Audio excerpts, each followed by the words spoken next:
What's going on, guys? Donovan here. In today's video, I want to talk about whether or not I think it's worth it to go the camshaft route in the 5.7 Hemi. This has been a highly requested video on the channel, mostly because I've never compiled all my reasonings in a single video for why I think it's either a good or a bad idea to go the upgraded camshaft route in the 5.7 Hemi. And so the structure of this video is I'm going to start off with the pros, move on to the cons, and then move into situations where I think you should do it versus situations where you really shouldn't. The reason it took me so long to make this video was because I really wanted to make the video once I was out of the honeymoon phase with the camshaft. If you guys are familiar with that term, it basically means like when I first installed the camshaft, obviously I was super excited about doing it, so the truth may have been skewed then, or I was mad about doing it because when I first installed it, I was having a ton of tuning issues, so there were other things that I may have misdirected viewers about had I made that video too early on. The car has now had the camshaft for about a year and a half on E85. Now I think it's a good time to really, sit down and retrospectively decide whether or not it was a good idea. Before we get started, if you guys aren't subscribed, please remember to click that subscribe button below. In the mid 6,000s right now, but what I'm most excited about is about 2 weeks ago, why am I holding up 3? 2 weeks ago, the channel surpassed 1 million total views. That is nuts. Thank you guys so much for your support. Even when I'm kind of ghosting the channel and not uploading, the channel still does fairly well. So I want to thank you guys so much for your support, and those who stuck around, I really appreciate you. Let's start off with the pros. Obviously, the car is going to make more power. Now, in my case, I went with an HRT Stage 2 camshaft. I don't exactly know how much power it added on the camshaft alone, because at the same time, I went to E85. So conservative estimates put you around 40 or 50 horsepower. Realistically, you're looking at probably 40 to 60-ish horsepower with this camshaft and a good tune compared to a car with all the supporting mods existing already and no camshaft beforehand. Obviously, it made more power. Whether it was enough, we'll discuss a little later in the video.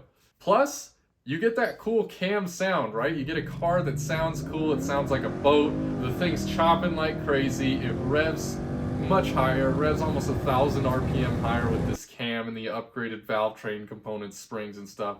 So the thing just sounds awesome. That's one of the best reasons to do a cam, is for the sound. Also, if you have a car that's having lifter issues, you can replace them, you can get rid of that MDS system, and kind of have some peace of mind that you have the newer upgraded lifters in your car. They revised the design of the lifters at the end of 2016, so if your car is older than a 16, then you get the chance to have that additional peace of mind. The biggest thing, in my opinion, about doing the camshaft on my car was that I really learned how to work on a car. Doing headers and stuff, it really wasn't that difficult. It was pretty much you just unbolt some pipes and bolt pipes back in their same spot. The hardest part is just angling your hand and stuff. There's nothing difficult about doing headers. When you do a camshaft, you're obviously doing more internals. It requires more research. It requires more parts and just a better understanding of how the car works and its anatomy. It kind of aligned well with what I was learning in school with the engineering curriculum, so it really just worked out really well in terms of helping me understand how a car works and making myself more comfortable working on it in the future.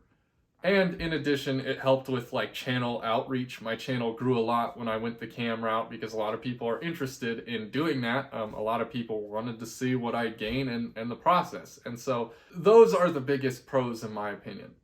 Moving on to the cons, it is very expensive, especially if you don't do the work yourself. If you're not going to do the work yourself, don't go the cam route. I'm going to be completely honest with you. You're going to spend $8,000 to $10,000 paying for parts and labor and tuning, and you're not going to gain enough power for, in my opinion, it to be worth it. So it is very expensive. Going along with that, since gas prices are going up, some people will say, oh, well, why would you drive a Hemi if you care about gas prices? I still see people bitching about gas prices all the time, So if you're worried about gas prices, the camshaft is going to make your car get worse gas mileage. It's just as simple as that. So keep that in mind when you do it. That kind of ties in with it being pretty expensive part.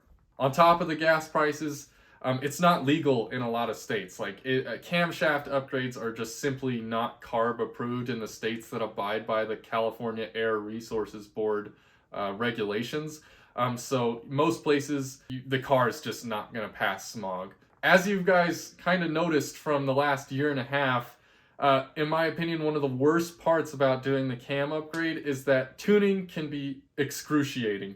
I went through like 2 tuners before we got the car running where I wanted to. And when I mean running like I want it to, I mean it's not dying at lights. The car actually starts up. I don't have to give it gas to get it to start or stay alive. Some people are okay with dealing with those things. At the end of the day, I don't tolerate those things. It feels like I didn't put my best work in and the tuner maybe didn't put their best work in when the car was dying at lights and stalling everywhere. So thank God for ZHTunes, because he was able to make the car make the same power and drive mostly like a normal car. I mean, there's still some surging because I have, the stock torque converter and stuff, and it's a, bigger cam, and they don't generally like to idle. There's still a little surging, but for the most part, the thing starts up, you can drive it. If I needed to let my mom use the car for something, she can do that without having to worry about starting the damn thing up at every light.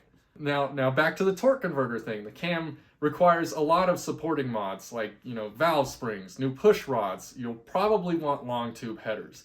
The parts generally add up quickly, so I remember when I was first planning to do the camshaft upgrade, I only had enough money saved for the actual cam kit and the lifters and then like a $500 tune.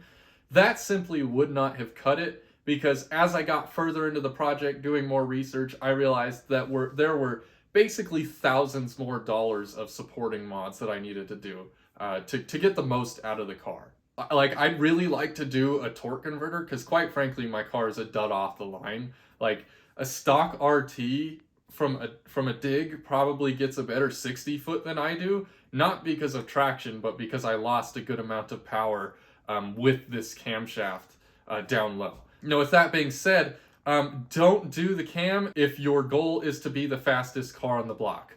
My car can keep up with stock and lightly modded 392s, like from rolls from like 20, 30, 40. But if you get a 392 that's like full bolt-on on E85, like, I'm pretty sure they're gonna beat my car. And we've pretty much maximized the potential of my car in its current form without doing, ported heads and stuff. I imagine ported heads and ported intake manifold, I'll pick up maybe 15 horsepower, which may make a difference, but that's just a couple more $1,000, and now I got to replace head gaskets and everything. If your goal is to be the fastest car on the block, don't go the cam route. Simple as that. Only go the cam route if you want to make more power, you want to make a car that's fun to drive on the street, reasonable to drive on the street, and can scare away most 392s, because most 392s are stock. Then it's okay. But if your ultimate goal is to put down the largest number on that dyno sheet as possible, this is not the route for you. These last 2 points kind of go together. The car's never going to drive the same. If you leave the cam in it, like my car's, the tuner got it as close to stock driving as it could be, like around town and stuff. At the end of the day, that surging is always going to be there. If I put in a torque converter, the car's now going to feel looser than it did stock. It's never going to drive the same. And if you plan on selling the car, which is big right now because of the hot car selling market, everything's kind of overvalued right now. It's kind of a pain in the ass to reset it to stock, because you have a ton of internal work to do, and you have to have your old camshaft on hand, and it's a pain. One of the reasons why I haven't already sold the car, actually. Now let's talk about some situations where I think you should do the camshaft upgrade. Number 1, you don't daily drive the car. You guys saw how long it took me to get this thing running properly.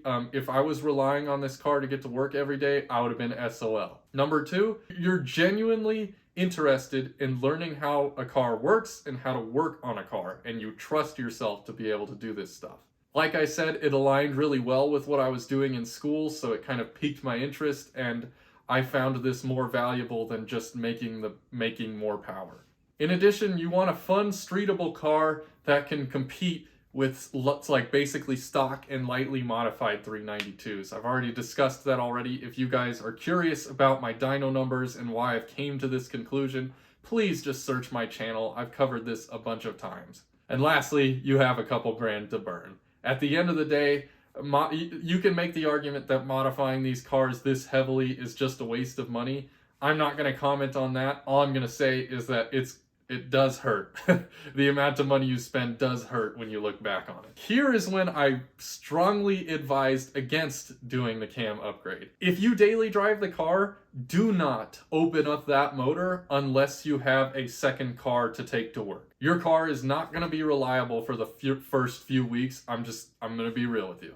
Secondly, you're worried about things breaking and you can't afford to replace them. Like I said before, when I first looked at doing the camshaft upgrade, I didn't take into account all the supporting mods and the stupid little things that happened when we were installing it, like when we broke the harmonic balancer. Like, that was another $200 right there.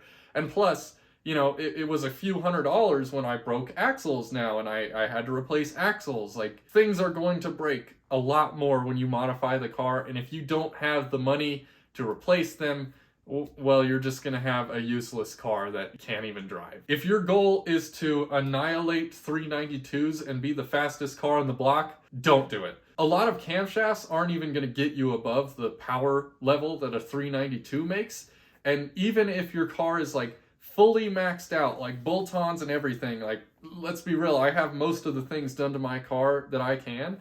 And still, if a lightly modded 392 gets the hit before I do, like, I can stay right there with them, but I'm not pulling away from them like anything crazy. Like, I'm just gonna be real with you. This leads me on to my last point. If you can find a 392 that's within $5,000 of the price of an RT, buy the 392. It's a good platform to start with because you already have your upgraded brakes and you're already making the power that you would if you were like modifying an RT.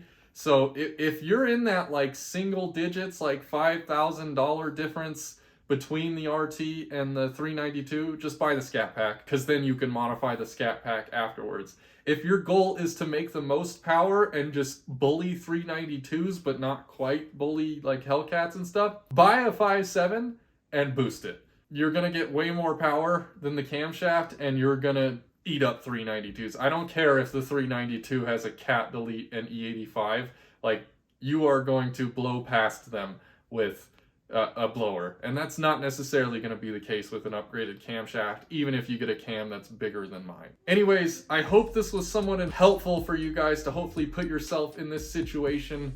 I thought it was a better idea to wait about a year before I made this video. That way I could give you guys better advice. So I hope you guys found it valuable. If you did, please remember to click that subscribe button below. Drop a like on the video if you found it helpful. Once again, thank you guys for sticking around, and I'll see you on the next video. Peace out.